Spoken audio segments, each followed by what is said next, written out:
Eżis semmija nilqakom għal programm ieħor taħt il-qoxra preżentat minni Rachel De Gwara imtella mill-Kunsill Nazzjonali tal-Ktieb. Illum se niddiskutu primarjament żewġ kodba riċenti li għandhom fiċ-ċentru tagħhom mistoqsija. Għal ħafna hija forsi wkoll il-mistoqsija, dik li l-aktar titlob ħsieb jew preokkupazzjoni tul ħajjitna. U li f'dawn iż-żewġ kodba r-risposta hija waħda simili, ta' natura spiritwali nisranija. Iżda f'termini ta' kidba huma wkoll kodba differenti ħafna minn xulxin. Ħan iddiskutu l-kodba n-nar għandu isem ta' Fra Joele Gallia li huwa rumanz autobiografiku li jitratta l-ewwel 15-il sena mill-ħajja tal-awtur u jitħabat mal-mistoqsijiet dwar is-sens tal-ħajja u l-mewt u li jagħti lenti fuq il-bidu tal-mixja spiritwali li xi qarrejja diġà iltaqgħu magħha fil-ktieb preċedenti ta' Joele Tħabbaġ Taqtek.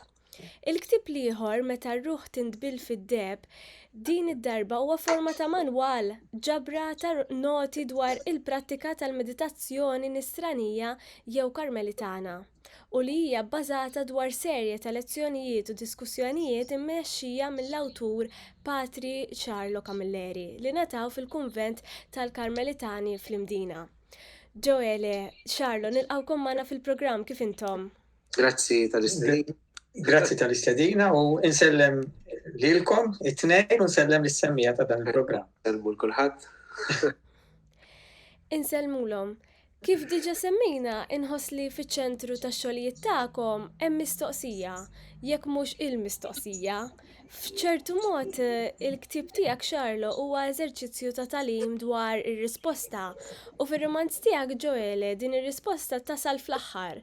Iżda biex nibdew xtaqt nistaqsi direttament lilkom anka l-benefiċċju tas-semmija, x'inhi l-mistoqsija li l-kitba tagħkom qiegħda tindirizza? Kif tiddiskrivuha? Forsi tibda inti Charlo. Sewwa naħseb il-mistoqsija ewlenija li ħarġet minn dan l-eżerċizzju jew inkella li attirat anki lil xuħud numru ta' nies għal dan l-eżerċizzju. Hija l-mistoqsija dwar il-veru jien, min jiena, min il-persuna. Ġifieri hija waħda kwistjoni ta' mistoqsija ta' identità. U qed ngħid hekk għaliex dan il-ktieb li jiġbor fih sensiela ta' taħdidiet li nataw fil-klassijiet tal-meditazzjoni nisranija, propju għandu biex ngħid hekk l-eruq tiegħu fi ktieb ieħor sempliċi ħafna ktejjeb żgħir li konna ippubblikajna fuq il-meditazzjoni nisranija karmelitana jismu s-sena tat-talb u dan ġie fidej ħafna nies fil-fatt u kienu talbuni biex nagħmel dawn il-klassijiet tal-meditazzjoni nisranija propju b'din il-mistoqsija, ġifieri il-persuna, l-bniedem fih innifsu li qed ifittex lil nifsu, qed ifittex is-sens fil-ħajja tiegħu. Fejn se jsiba u kif se jsiba. U naħseb dak li joħroġ dan il-ktieb jew f'dan it-taħdid hija iktar milli jagħti risposta qed jindika triq hija triq tal-interjorità tal-ħajja ġewwinija li wieħed jidħol jew jagħmel kuntatt mal-qalba ta' ruħu hemmhekk isib imbagħad ir-risposta tiegħu t-tweġiba tiegħu. U inti, Joele, x'inhi l-mistoqsija li l-kitba tiegħek qiegħda tindirizza? Jiena kif inhi indirizzata ħajti wkoll l-ewwel mistoqsija għalkemm torbot ukoll ma' dak li għadu kemm qal Charlo, issa ngħid għaliex hija din. Mistoqsija li minn dejjem kienet titturmentani. L-ewwel waħda hemm Alla jew m'hemmx. Jekk hemm Alla, x'wiċċ għandu dan Alla? Min hu dan Alla? Ġesu Kristu x'jidħol fix-xena ta' Alla. U minn hawnhekk mal-mistoqsija ta' Alla, mbagħad hemm il-mistoqsija fuq innifsi. U allura min jien? Jekk hemm Alla, min jien? U jekk m'hemmx Alla, x'jien jien? Dawn huma mistoqsijiet li joħorġu huma maġunin ma' ħajti. Ġifieri mhix xi ħaġa li qomt filgħodu ħlomta hija maġuna miegħi. Dejjem niftakarni nistaqsi din il-ħaġa. U jiena ma nipprovax inwieġeb mistoqsija, jiena nagħti possibilità ta' tweġiba kif ingħatat lili. Ovvjament, dik it-tweġiba jiena nilqaħħa u ngħixha, però nippreżenta lil qarrej biss bħala possibilità. U għaliex nagħmel hekk? Minħabba raġuni waħda. Kif nirrakkonta fil-ktib tiegħi, l-impożizzjoni iddejjaqni. L-impożizzjoni ta' fidi iddejjaqni. U minħabba fekk jien stess kont nirribella għaliha. L-ewwel 15-il sena tiegħi kienu karatterizzati mir-ribelljoni sħiħa. Ribelljoni minn l-idejat li rridu jimponu fuqi ta' dan Alla li fl-aħħar mill-aħħar ma kinux juruni wiċċu. U allura għalhekk il-mistoqsija tiegħi nippreżenta bħala u tweġiba li ingħatat lili nippreżenta biss bħala possibilità, bħala spazju ta' possibilità. Imma l-mistoqsija tibqa' dejjem hemm. Alla u l-bniedem, hawnhekk nitnaqbel nidħol kif qal Charlot. Il-ktib tiegħek jiġifieri ġibtu 4 tiem ilu, jew 5 tiem ilu naħseb, u għadni ma qrajtux, jiġifieri kull ma qrajt l-introduzzjoni biss. Jiena ġibtu qrajtu qiegħed. U naf li huwa ktib interessanti ħafna, ġifieri anke minn dak li qrajt, ġifieri. Wieħed jista' jaħseb dwar iż-żewġ kotba bħala companion pieces, kważi nista' nimmaġina li fit-tmiem tar-rumanz il-protagonist jaqbad il-ktib ta' Charlot bħala gwida spiritwali fil-bidu tal-mixja tiegħu. Ma nafx għandkom xi ħsibijiet dwar dan ix-xebħ. Jekk tippermetti, ġifieri, ovvjament, meta jiena qed insemmi l-esperjenza tiegħi fl-aħħar tal-ktieb, ġifieri għax il-ktieb kien propju mixja lejn dik l-esperjenza. Rakont qed ngħix id-disperazzjoni issa, hekk ktibtu, mhux għax hekk jien, għax jiena id-disperazzjoni ilha li telqitni biex ngħidu hekk minn dak il-mument ta' dik l-esperjenza. Però bla dubju, ġifieri wara li kelli dik l-esperjenza, jiena kelli l-għaġġ biex insib xi ħaġa pereżempju bħal ta' Charlot. Ovvjament ma kellix xi ħaġa simili, jiġifieri simili b'dan il-kontenut u hekk. Imma bla dubju fil-dik tiegħi jiena kelli għaġġ biex nevalwa l-esperjenza tiegħi fid-dawl ta' kitbiet oħra li ġew qabli li nista' nagħmel sens minnhom allura u nimxi ninkompli napprofondixxi dak li tpoġġejt fih għax dak il-jum għalija kien il-bidu. Jiena fis-sens ma kienx hemm ftehim li jkunu komplementari il-kotba, ma naħsibx dwar. Imma biex nitkellem fuq dan il-ktieb, propju beda minn din ix-xewqa ta' ħafna li qegħdin ifittxu. U biex ngħid hekk min jiġi għal dawn il-klassijiet li għadhom isiru darba fix-xahar. Biex ngħid hekk wieħed ma jitallimx biex ngħidu hekk it-triq, wieħed jitgħallem ifittixa fih innifsu. U ifittixa fih innifsu propju jiltaqa' ma' dawn il-mistoqsijiet insejħilhom jiena eżistenzjali illi jekk ma nagħmluhomx fil-ħajja u jekk ma wiġbuhomx inkunu naħseb jiena tlifna il-qofol ta' ħajjitna kollha għax huma mhix kwistjoni biss ta' jekk nemminx falla, imma hija kwistjoni ta' kif kien qed jgħid ukoll kif esprimija tajjeb Ġoele, jekk m'hemmx Alla jien min jien u jekk hemm Alla jien min jien. Ġifieri hija mistoqsija li mistgħux sempliċiment naħarbuha fuq livell superfiċjali ngħid jiena ma nemminx falla, all right, imma inti min inti. Jew jiena nemmen falla, all right, imma inti min inti.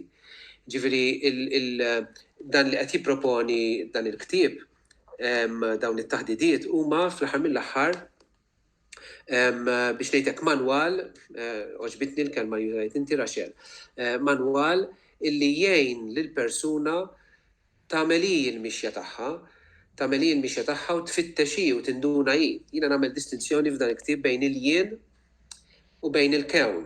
Ġifieri aħna ħafna drabi nitkellmu fuq il-jien, dak li nagħmel, dak li qalu l-oħrajn, dak li qalt lis-soċjetà li jiena, dak li tistenna minni s-soċjetà, dak li tistenna minni l-Knisja, dak li jistenna minni kulħadd, ommi, missieri, il-ġenituri, il-mara, ir-raġel.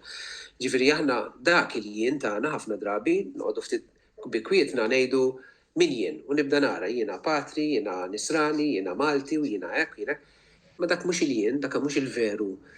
Imma imbagħad hemm kelma bil-Malti sabiħa ħafna il-kewn li ma tantx nużawha, illi hija propju l-qalba ta' ruħi, l-identità vera tiegħi. U dik ma tiddependix, ngħid, ma tiddependix primarjament minn dak il-jien, imma hija l-identità vera tiegħi li mbagħad iva, ovvjament, tieħu l-forma. U allura il-vjaġġ anke li jagħmlu li qed nipproponi f'dan il-ktieb li huwa l-vjaġġ interjuri tiegħi, ovvjament, ma tkellimx fuq in-nifsien, imma kif ngħidu l-ispiżjar ma jistax jagħtik il-mediċina jekk m'għandux hu. Jiġifieri aħna dak li qed nippreżenta huwa fil-fatt frott ukoll l-esperjenza tiegħi bħala Karmelitan matul dawn l-aħħar 30 sena li fiha tallimt dan it-taħriġ tal-meditazzjoni. Tajjeb li l-meditazzjoni ngħidu li ġejja għandha l-eruq tagħha wkoll mill-kelma mediċina, ġifieri hija fejqan, hija strument li inti jgħinek tfiq minn ħafna affarijiet, minn ħafna illużjonijiet, minn ħafna u tasal għal dik il-verità, għal dak l-essenzjalità. Minti tissiba triq, ma sax ngħidilek jiena. Anke min jiġi għal dawn il-klassijiet meditattivi jidħol fi proċess miegħu innifsu, ġifieri mhuwiex ovvjament f'sens ta' komunità, f'sens ta' akkumpanjament, imma il-mixja u r-risposta titweġiba inti. Ir-romanz tiegħek Joel jikkonfronta fenomenu pjuttost komuni fl-esperjenza ta' ħafna żgħażagħ nistgħu nsejħulu angst jew perjodu ta' mistoqsijiet eżistenzjali u jsipruħu jistaqsi mistoqsijiet li fajnejn ta' madwaru irrid bħal donnu jikber minnhom jew ngħidu grows out of them. Wieħed jista' tassew jikber minnhom jew isikkithom jew danu biss il-bidu għal mixja twila ta' dawn il-mistoqsijiet.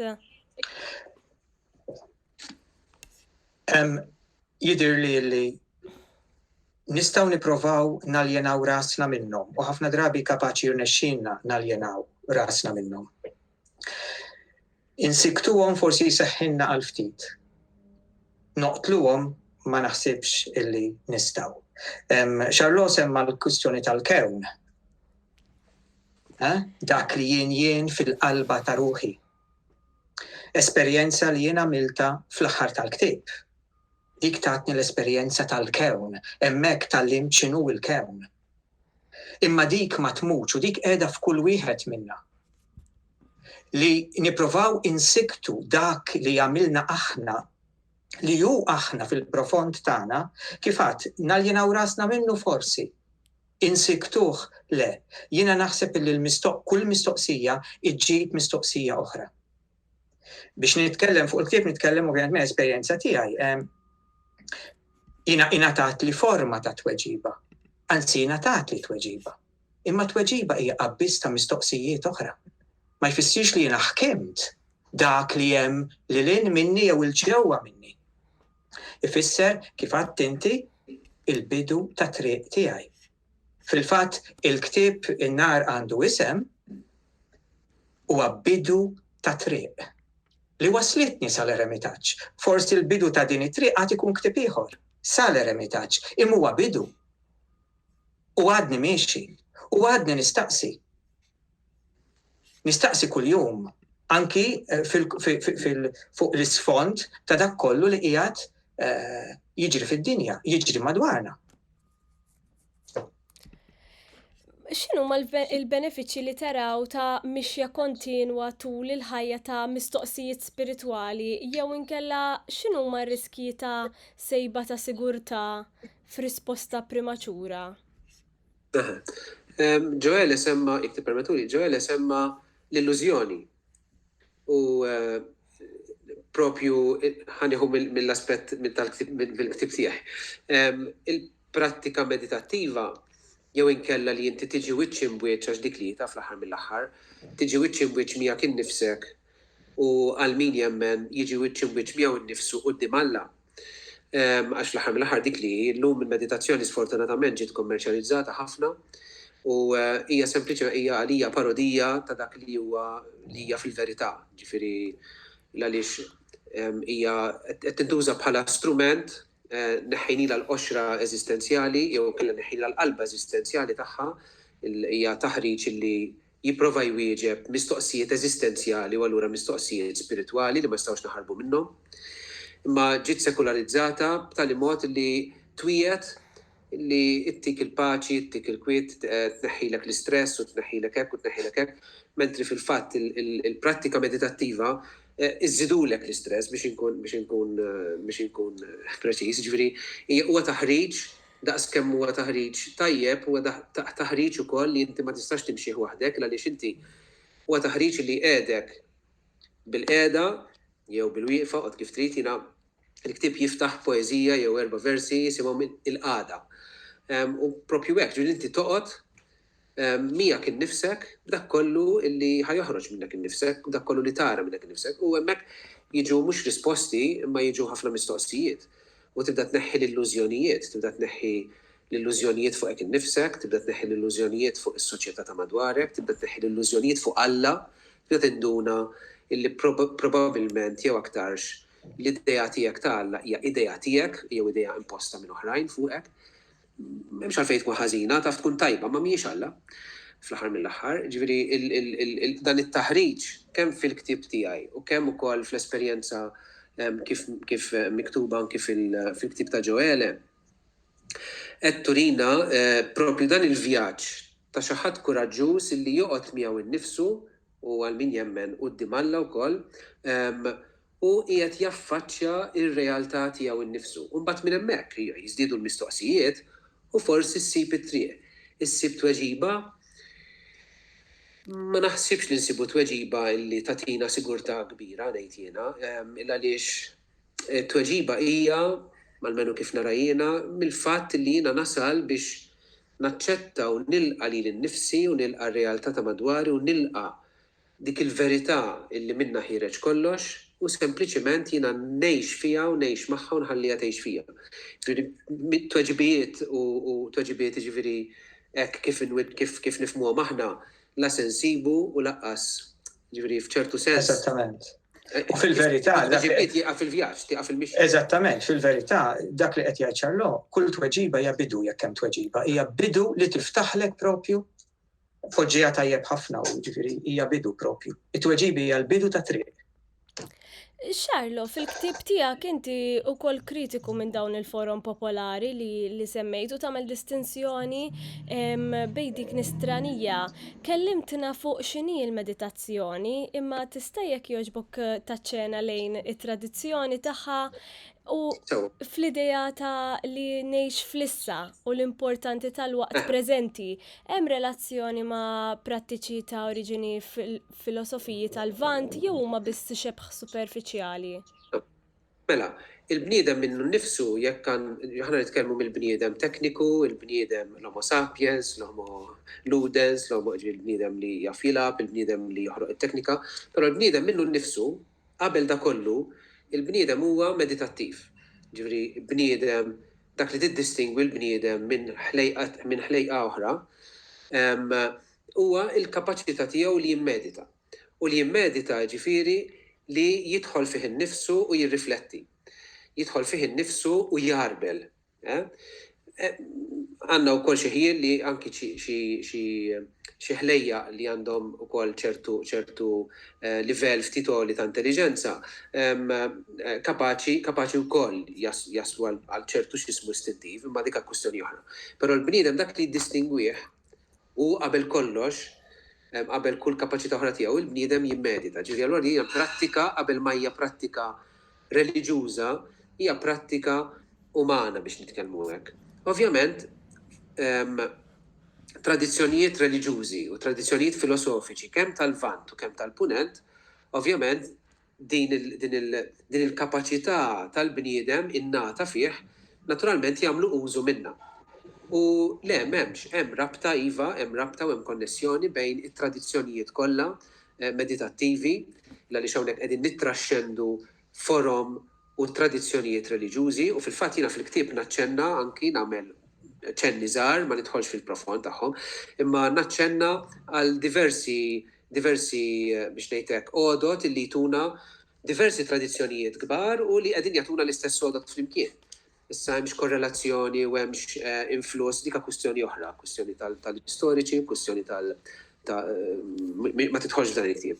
Imma l-fattu illi spiritwalità vera autentika u bniedem verament autentiku li jirrifletti u bniedem verament autentiku li jrid jgħix mhux jeżisti, se jsib dawn il-korrelazzjonijiet u se jgħixhom mhux biex joħloq biex ngħidlek bużieqa u jgħix fiha, jidħol f'illużjoni, imma biex propju jaffaċċja lilu nnifsu, isir jaf lilu nnifsu, jaċċetta r-realtà tiegħu nnifsu u f'kelma waħda jaċċetta l-verità u jasal għal dik il-verità li hija il-fundament u s-sis ta' kollox, ta' kull ma jeżisti.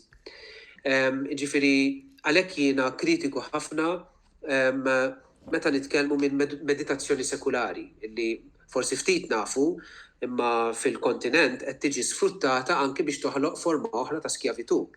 Ġifieri pereżempju kumpaniji kbar illum qegħdin jimponu kważi jew ibijaw il-meditazzjoni lill-impjegati tagħhom biex jagħmluhom iktar produttivi li huwa bil-kontra ta' dak li huwa l-essenzjal ta' din il-prattika sagra, ta' din il-prattika biex ngħidlek li hija art sagra li quddiem inti tinża żarbun biex tirfisha.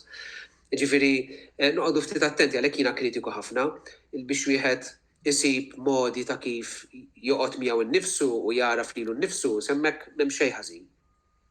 Imma rridu ngħidu li l-prattika meditattiva illum maqtuwa minn tradizzjonijiet insara, buddisti, induisti, semmi li trid, filosofiċi oħrajn, qed tagħmel ukoll ħsara. Ġifieri għandna pajjiżi, pereżempju, li diġà qegħdin joħolqu kliniċi apposta ta' terapija psikoloġika għal min il-meditazzjoni tagħmillu ħażin. Ovvjament imorru għal prattika sekulari tal-meditazzjoni mbagħad inti tiġi biex taffaċċja il-problemi eżistenzjali u fik innifsek u dak li jkun qed imexxik ma jafx iżommok, allura mhux vera guru, il-guru, il-kelma guru tfisser dak li jżommok fid-dlam u dan mhux kapaċi, allura issir ħsara kbira. Ġifieri għalhekk jiena kritiku ħafna li x'għandna bżonn umiltà kbira biex aħna nitalmu anki minn dak li għalmuna dawn l-allima l-kbar tal-ħajja spiritwali u l-allima l-kbar tal-ħajja biex ngħidlek meditattiva. Li jiġu minn kull tradizzjoni fl-aħħar mill-aħħar. Ma nafx forsi Ġoele naħseb jaqbel miegħi ma nafx.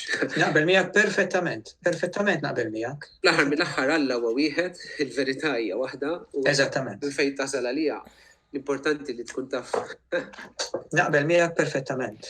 Il-mistoqsija li mistija hija li l-prattika tal-meditazzjoni spiritwali hija spiss mifhuma bħala esperjenza solitarja anke fl-idea popolari tal-emeritaċi jew iċ-ċella ta' kunvent. Din l-immaġini hija kważi ċentrali fit-tema ta' tħabbaġġ taqtek.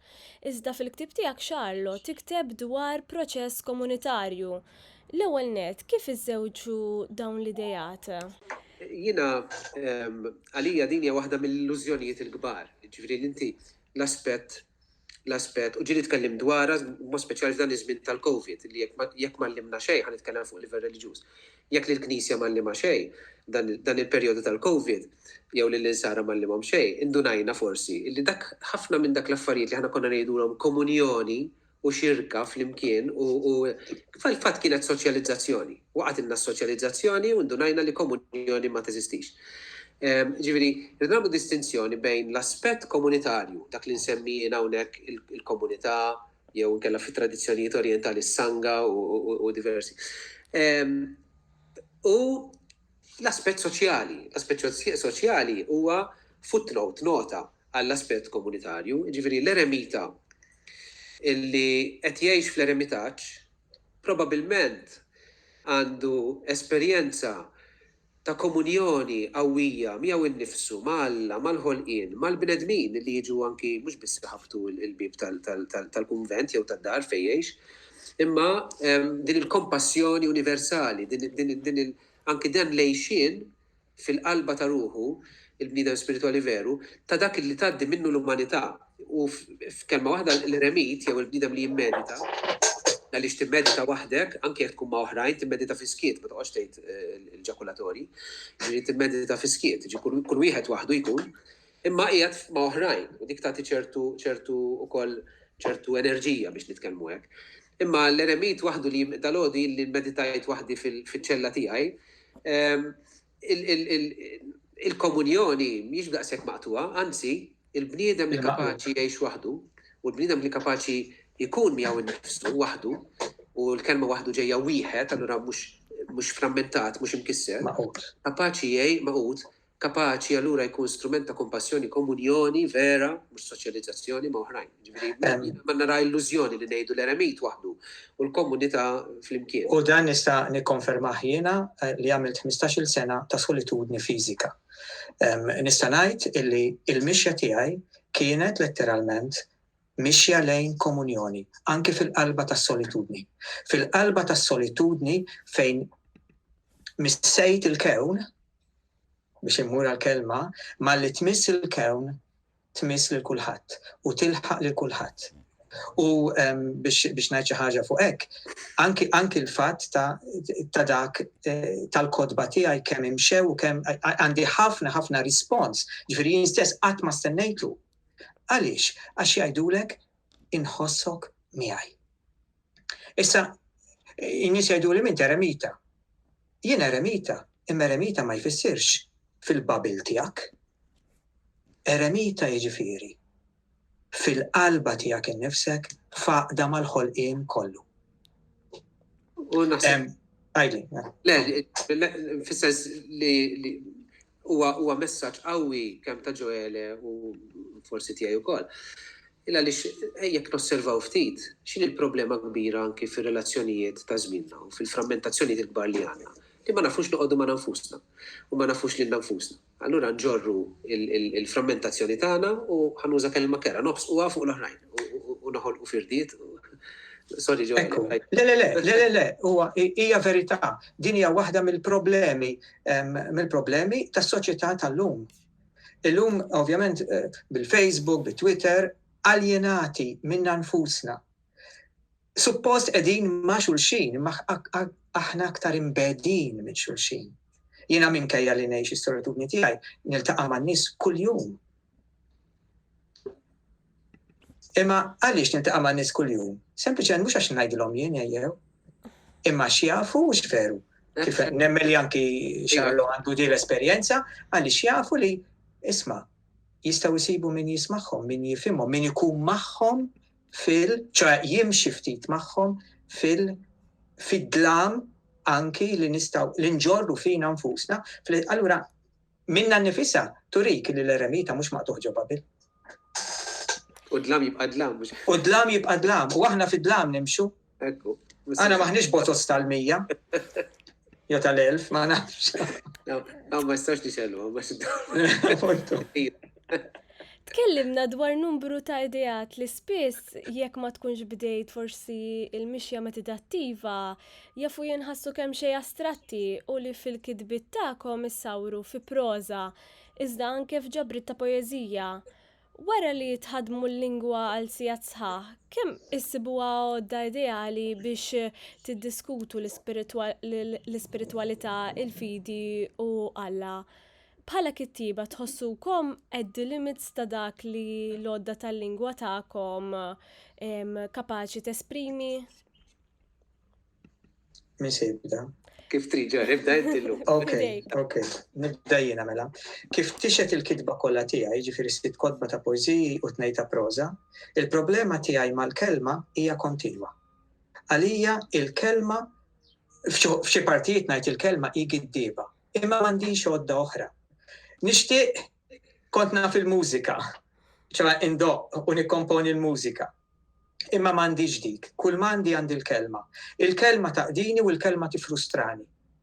Il-kelma naħdima, naġina u meta toħroġ għal moment ngħid ħarġet, moment wara ngħid il-verità li rrid ngħid, id-dawl li rrid nagħti, l-esperjenza intima ta' dlam imdawwal ma ħarġitx, imma m'għandix mod ieħor. Kull ma għandi tlaqli u temtin.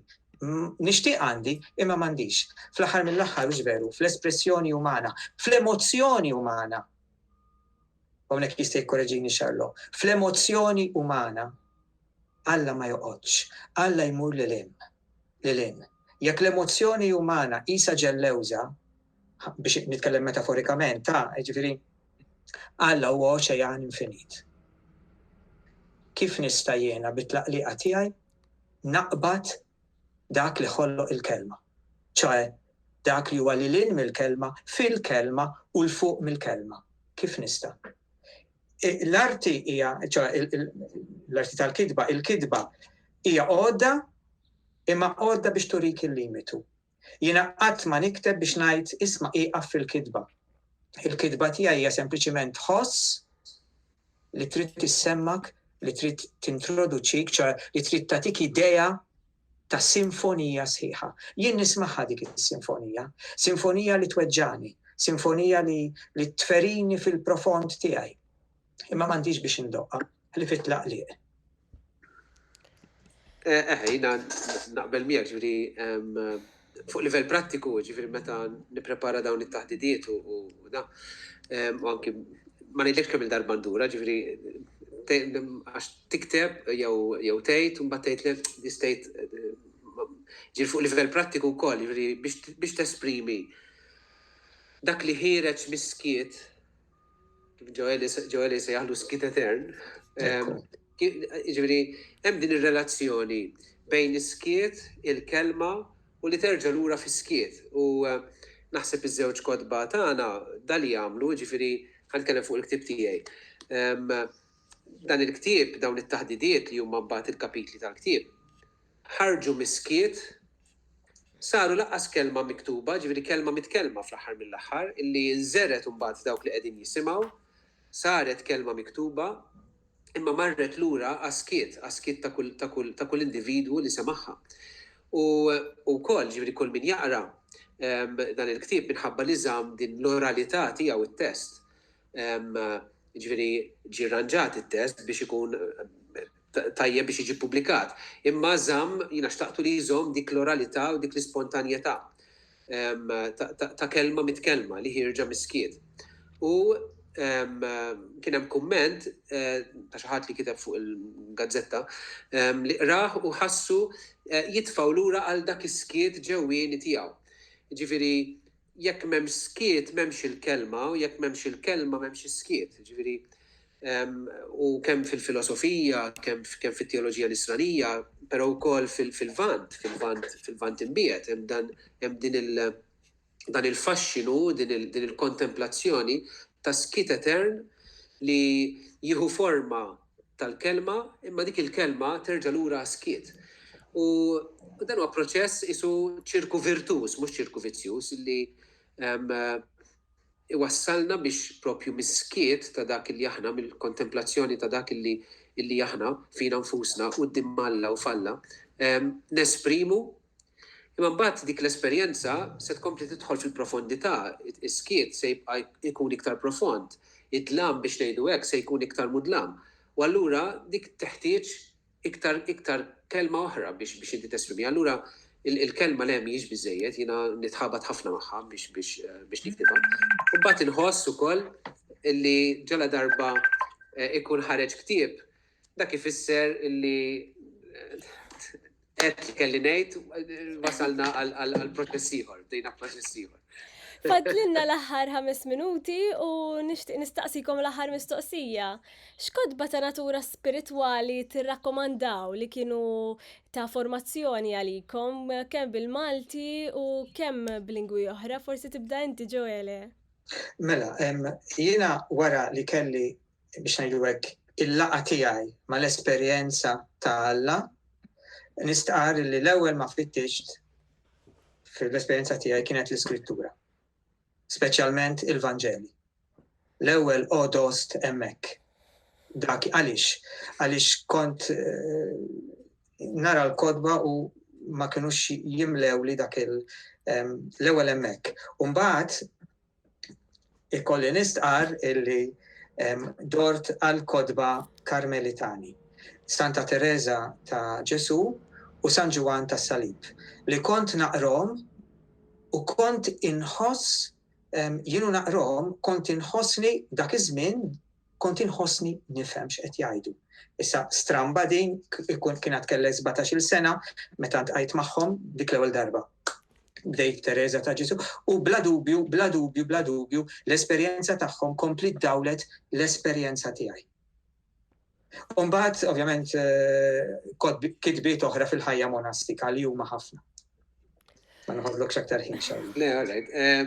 Jiena l-istess bħal Ġoele bdejt, fis-sens bdejt, għax inti kwestjoni li dan mistoqsijiet tħossom fik innifsek, jiena niftakar Ġoele qed jgħid 17-il sena, 15, ma isu dik l-età inti tibda għalmenu jien fl-esperjenza tiegħi wkoll, tibda tagħmel dan mistoqsijiet eżistenzjali, taffaċċja ruħek anki forsi minħabba ċirkustanzi li wieħed jgħaddi minnhom u s-sitwazzjonijiet li jsib ruħu fihom, għalmenu jiena fl-esperjenza tiegħi bdejt nagħmel dan mistoqsijiet profondi, eżistenzjali. U l-ewwel ktieb li kont innamrajt miegħu huwa l-ktieb tal-Vanġeli, imma fl-istess iktar mod preċiż il-Vanġelu ta' San Ġwan. Eżattament, anki jiena biex nkun qed kollox. Imbagħad ovvjament jiena Karmelitan, ġifieri San Ġwan tas-Salib, ovvjament u l-qaddisin il-mistiċi l-kbar tagħna, Santa Teresa, però ukoll għal min forsi wieħed japprofondixxi iktar hemm ukoll Eckhart għandu l-omeliji tiegħu li huma profondi ħafna. U jiena nħobb nesplora u x'ismu, ġifieri hemm ukoll apparti fi tradizzjoni nisranija hemm ukoll tradizzjonijiet li jiena għalija huma tradizzjonijiet sagri illi tal-Vant imbiet illi wkoll, ġifieri naqra minnhom u nixrob minnhom u nixrob ukoll. Nitkellem jiena fil-Upanishads jew il-Vedantas. Imma ġifieri pratikament inti tinduna li hemm esperjenza waħda universali li tagħti lingwaġġ jew jespressa f'lingwaġġi differenti u mbagħad inti ssib il-lingwaġġ tiegħek u ssib it-triq tiegħek. Xarlo, Ġoele, grazzi ħafna ta' din l-intervista u nirringrazzjaw ukoll is-semmija tal-li tawna widen għal programm ieħor taħt il-qoxra. Inaqdu magħna bħal ġimgħa. Grazzi.